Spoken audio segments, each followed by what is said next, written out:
The atmosphere at Versailles was dense with contradictions, splendor and decay, intertwined so closely that one could scarcely tell where one ended and the other began. Imagine the acrid mix of urine, feces, sweat and perfumes, so rich they could make one faint.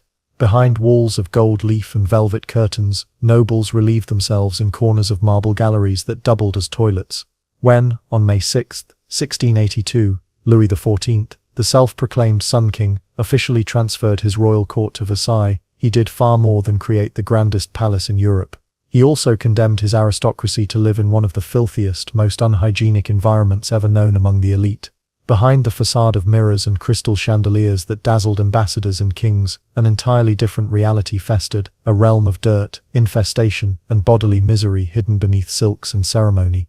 Versailles was more than a residence, it was a failed utopia, a glittering illusion concealing a nightmare of disease and degradation. Tens of thousands of courtiers, servants and guards lived packed together under conditions that would have horrified even the paupers of the Middle Ages. This is the tale of a palace that embodied history's most spectacular clash between surface beauty and internal ruin. What unfolded within its radiant halls showed that absolute power, left unchecked, can breed not only political tyranny, but physical corruption. Luxury, at Versailles, became nothing more than a perfume sprayed over rot. Before we continue, don't forget to subscribe to Rotten Ages for more stories like this, and tell me in the comments where in the world you're watching from. To grasp how the world's most admired palace became synonymous with stench and suffering, we must look at both its architectural triumph and its biological disaster, the grandeur of its construction and the grotesque truth of daily life within.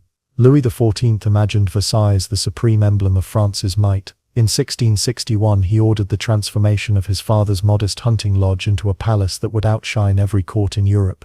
The project, led by architect Jules Hardouin-Mansart, gardener André Lenotre, and painter Charles Le Brun, was meant to make France the cultural and political center of the world. The vision succeeded aesthetically, but it failed catastrophically in practice. In his relentless pursuit of glory, the king ignored one crucial reality: the human consequences of confining nearly the entire French nobility inside a single monumental structure. That oversight turned a dream of control into a living hell. Construction consumed decades and vast sums of gold. When the royal household finally moved in during 1682, Versailles was home to some 20,000 souls, courtiers, soldiers, clerks, cooks, musicians, and endless attendants. Yet the original structure had been built to host small hunting parties, not a permanent population the size of a city. Almost immediately, the infrastructure collapsed under the strain. There were no proper drainage systems, no reliable wells, no organized method for removing waste. Most disastrously, Versailles had no real toilets, no public latrines, no sewers, no planning whatsoever for the most basic human functions. Obsessed with ornamentation, the architects dismissed such concerns as trivial. They believed symmetry and spectacle mattered more than plumbing. Beauty, they thought, would somehow compensate for everything. The results were disastrous. Without facilities, both nobles and servants were forced to improvise.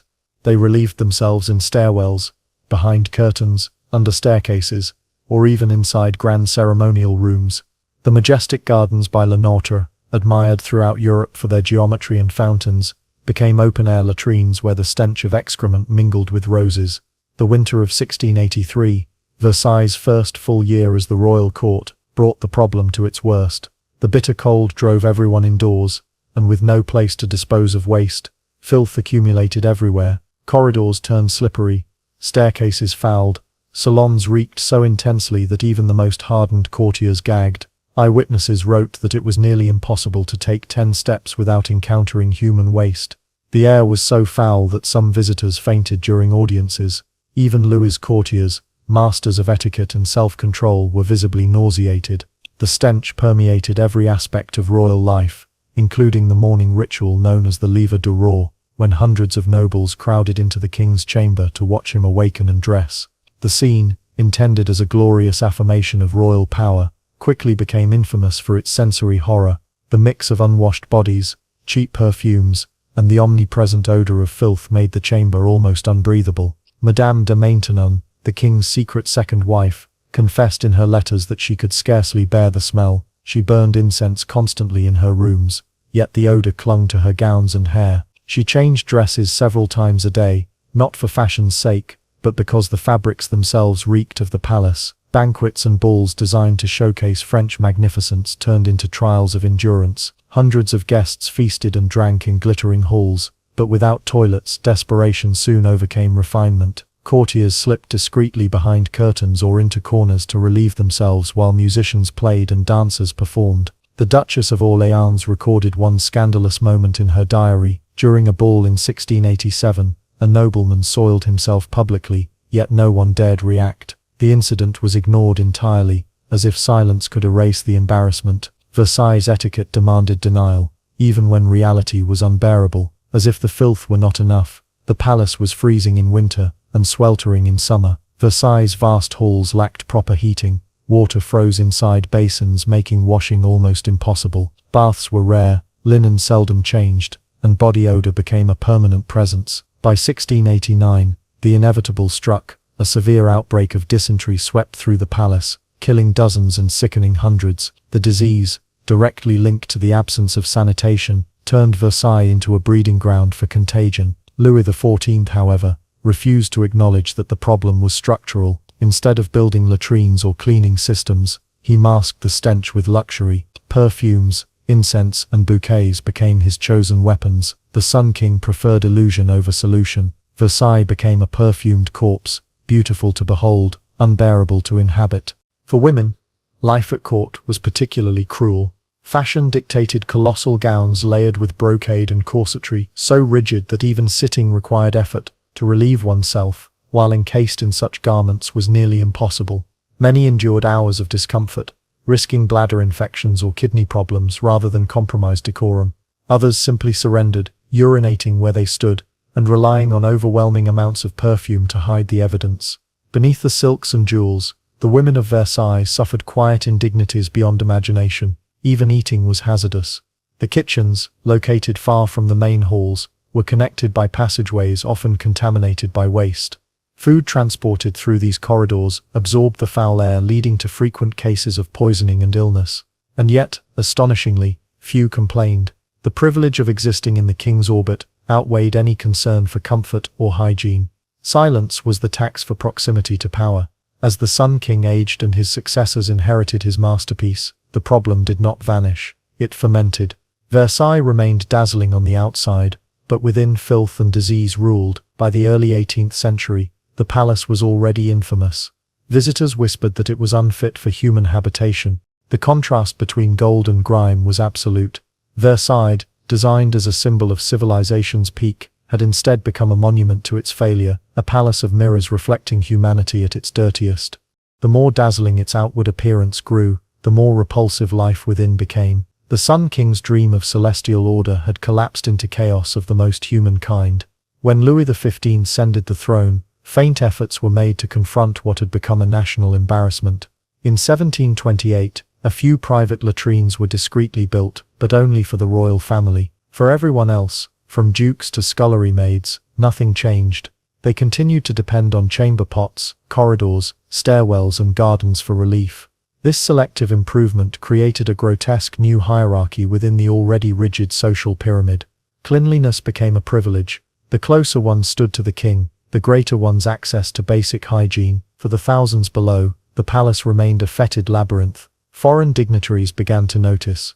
The English ambassador wrote home that Versailles, though radiant from afar, could only be endured by those blessed with dulled senses. Others compared it to a gilded prison or a perfumed sewer.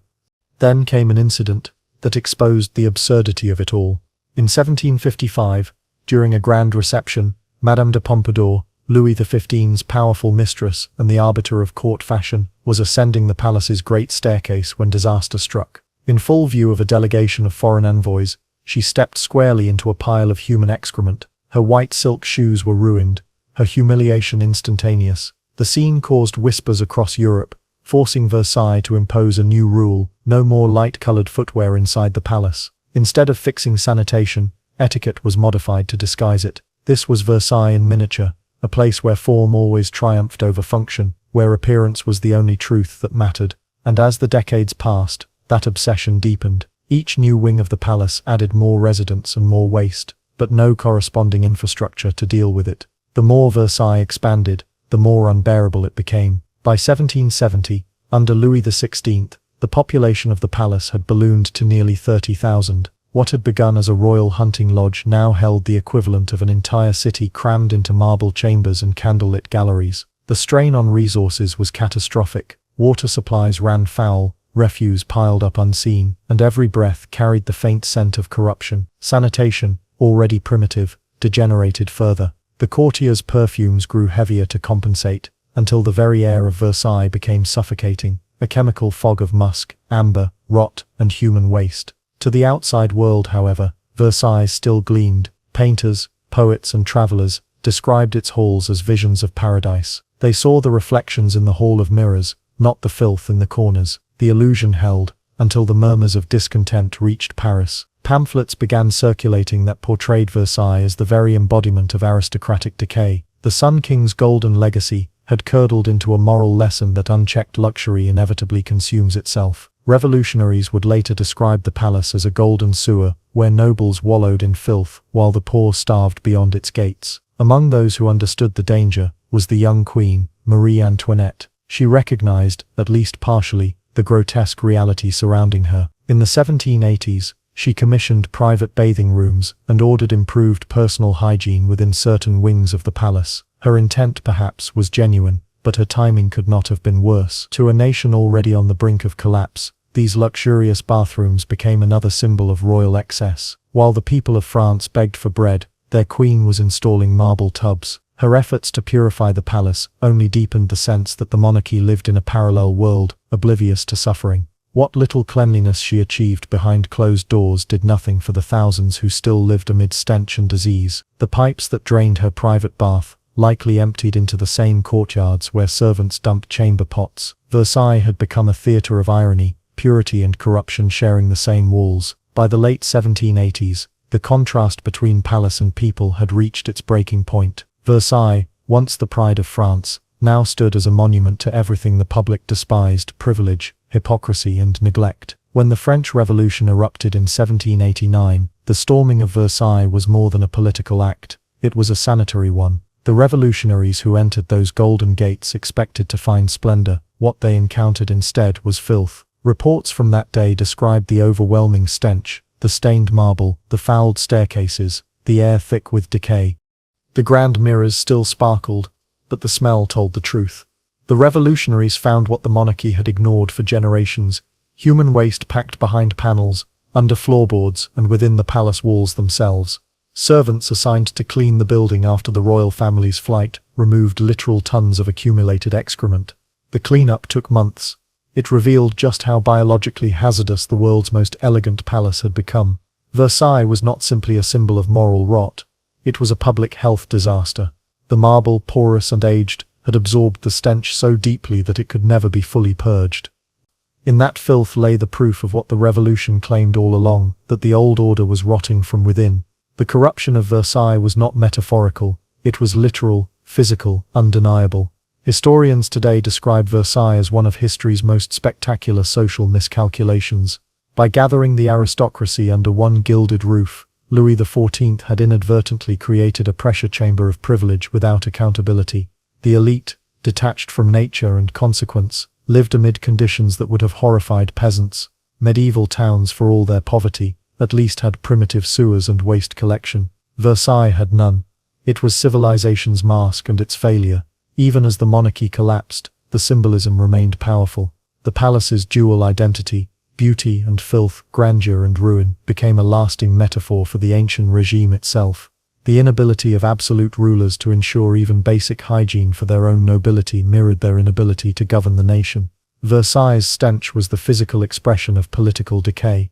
To the revolutionaries, this irony was irresistible. The nobles, perfumed and powdered, had literally lived in their own waste.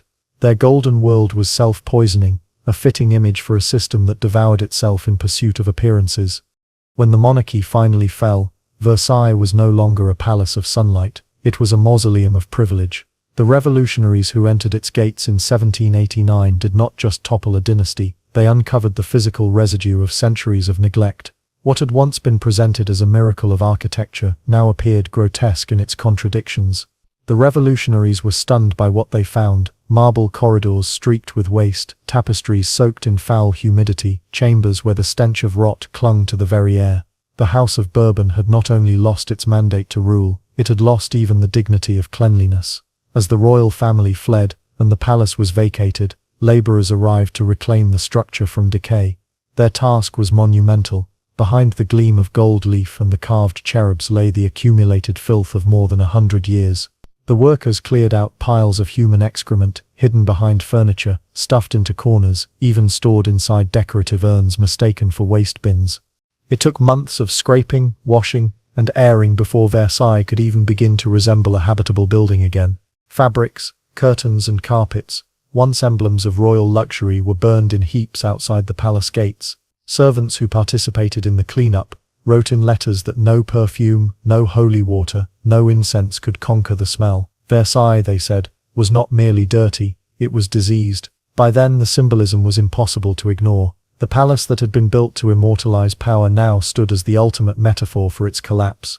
Its physical decay mirrored the moral decay that had eaten away at the monarchy long before the guillotine fell.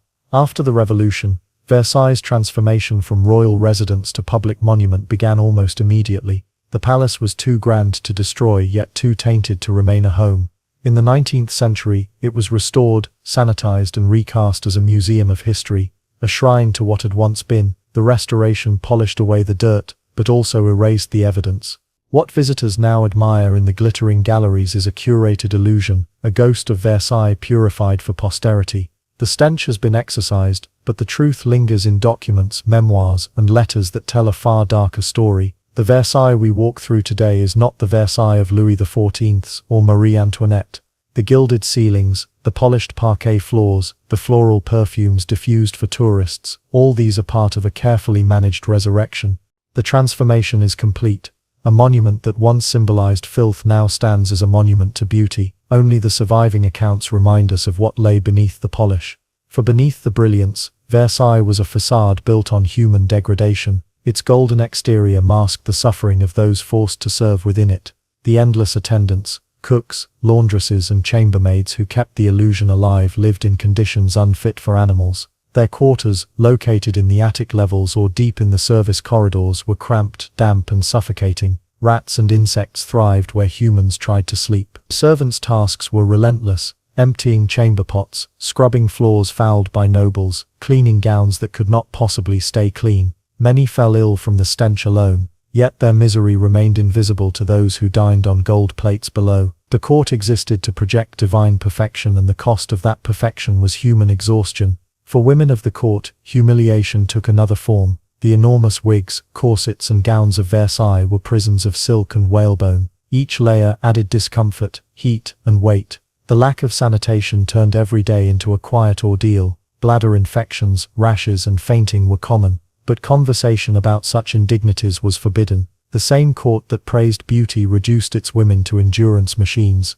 Perfume replaced water, powder replaced cleanliness. Behind every portrait of a smiling duchess or painted queen stood a reality of pain, women who suffered silently under the weight of appearances. They were the embodiment of Versailles itself, admired, adorned, and degraded. Their beauty served as camouflage for decay, and like the palace, their suffering was hidden behind ceremony. Even the act of eating was shadowed by danger. Outbreaks of stomach illness and poisoning were recorded frequently, though rarely spoken of publicly. To dine at Versailles was to perform a ritual of elegance built on invisible peril. Those who attended the king's suppers smiled, bowed, and feasted beneath chandeliers, unaware, or pretending not to be aware, that disease drifted through the very air they breathed. Such denial was the essence of the place. Versailles demanded that everyone believe in its perfection, even as it visibly rotted. The courtiers learned to endure what should have repulsed them, to smile amid misery, to perfume their way through decay. The same denial that kept them loyal to the crown also kept them complicit in their own degradation.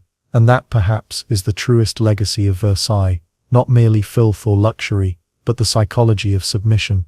It was a society trained to ignore reality, to pretend that golden walls made corruption acceptable. By the time the revolution arrived, this delusion had reached its limit. The people of France, long excluded from the illusion, had seen through it. They no longer viewed Versailles as a palace of wonder, but as a monument to deceit. The great contradiction of Versailles, its simultaneous grandeur and grotesquerie became the most powerful weapon against it.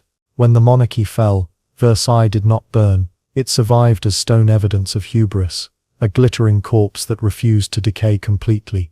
Today it still stands, magnificent in its architecture, but haunted by the ghosts of what it once concealed. To walk its halls now is to move through layers of denial, the splendor visible to the eye, and the filth that history remembers. Versailles teaches a lesson that outlasts kings, that power obsessed with appearances will always collapse beneath the weight of what it refuses to see. It remains both warning and wonder, beauty and warning combined. The Sun King dreamed of eternity, and in a sense he achieved it, but not through glory. His palace endures as the ultimate proof that no empire, however radiant, can escape the smell of its own decay. Versailles' history after the fall of the monarchy is one of transformation and selective memory. What had been a symbol of divine rule became, over time, a carefully curated relic, its ugliness cleansed, its sins forgotten. Yet no amount of scrubbing or restoration could truly erase what the palace had represented, the arrogance of power that placed image above humanity. During the 19th century, as France rebuilt itself through revolutions and empires, Versailles was reclaimed as a museum of national glory, but the original Versailles had been a paradox made flesh. Its golden corridors had echoed with both the laughter of kings and the retching of disease. Its perfumed air had concealed epidemics. Its elegance had been a costume worn over decay, and that contradiction, beauty masking degradation, remains the essence of Versailles' legacy. The irony runs deep. The Sun King wished to construct heaven on earth. Instead, he created a monument to human blindness. Versailles' splendor was never sustainable, because it was built on denial, on the refusal to acknowledge human needs beneath divine pretensions. The more one studies its history, the clearer the metaphor becomes. It stood as proof that power obsessed with appearances will rot from within, even as it shines on the surface. In revolutionary art and literature, the palace was depicted as both temple and tomb, a gleaming carcass. The filth that clung to its corridors became the physical manifestation of a system that consumed its own people. Nobility, in this imagery, appeared less as leaders and more as parasites. Feeding on a decaying host, even centuries later, that symbolism endures. The human suffering hidden behind those gold panels should not be forgotten, especially that of the women who inhabited its world of constraint. Beneath their corseted silhouettes and powdered wigs, they endured lives of confinement, physical discomfort, and unrelenting expectation. Their bodies were ornamental property, bound by rules that denied them even the dignity of basic hygiene. Powdered faces concealed rashes, perfume disguised infections. The elegance that Europe admired was often nothing more than a desperate attempt to mask suffering. Versailles demanded perfection, and perfection demanded silence. Some women paid for that silence with their health. Behind the tapestries and mirrors, countless women wept in private, suffocating under layers of fabric and expectation. They were prisoners of performance, trapped in a gilded theater where the audience was always the king.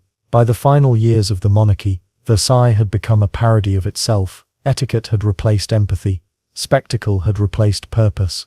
The courtiers continued to bow and flatter as though the world outside did not exist. Yet the air within those walls was heavy, not just with stench, but with the weight of inevitability. The revolution did not merely destroy a political order, it exposed a moral truth. Versailles had been collapsing long before the mobs arrived. Today's tourists gaze upon the Hall of Mirrors and see the triumph of art. Few realize they are walking on the same ground where servants once dumped waste or where nobles fainted from the fumes. The contrast between past and present is the greatest illusion of all. Versailles stands now as a mirror in which every society might see itself, its ambitions, its hypocrisies, its blind worship of appearance. The same impulses that built Versailles still shape the modern world, the belief that beauty can excuse corruption, that luxury can mask injustice. The palace's story endures because it is not merely historical, it is human. It shows that when power becomes obsessed with image, it loses sight of substance. When a society prizes spectacle over compassion, the result is inevitable collapse. The authentic Versailles was not a monument to elegance, but to contradiction. It was a masterpiece of design and a disaster of humanity. It demonstrated that the pursuit of perfection, when divorced from compassion, leads inevitably to decay. The marble corridors and golden ceilings could not disguise what was festering beneath them: waste, disease, and silence. The Sun King believed he was creating eternity through architecture. Civilization, Versailles reminds us, is not measured by the height of its ceilings or the brilliance of its chandeliers, but by the dignity it affords its people. The Sun King's palace failed that test completely. Beneath all its splendor, it offered neither health, nor cleanliness, nor compassion, only hierarchy disguised as order. The tragedy of Versailles is not that it decayed, but that it pretended not to. It was a stage on which the powerful performed eternity, while their world collapsed around them. That hypocrisy, luxury as denial, is what makes Versailles unforgettable. The same world that gave birth to ballet, fashion, and etiquette also bred dysentery, disease, and despair. Versailles endures because its lesson is eternal. Every empire builds its own version of that palace, structures meant to dazzle, to distract, to convince the world that perfection exists. But the same forces that filled Versailles with waste, arrogance, denial, and vanity still exist wherever appearance takes precedence over substance. For those who walk its halls today, Versailles is more than a glimpse of the past, it is a confrontation with the present. It asks a simple question that echoes across time: how many palaces still shine while rotting within? The answer perhaps is why Versailles endures, not as a relic of monarchy, but as a mirror of humanity itself. In the end, the Palace of Versailles, resplendent, foul, eternal, reminds us of one final truth. When power serves vanity instead of humanity, even the brightest sun will set in darkness.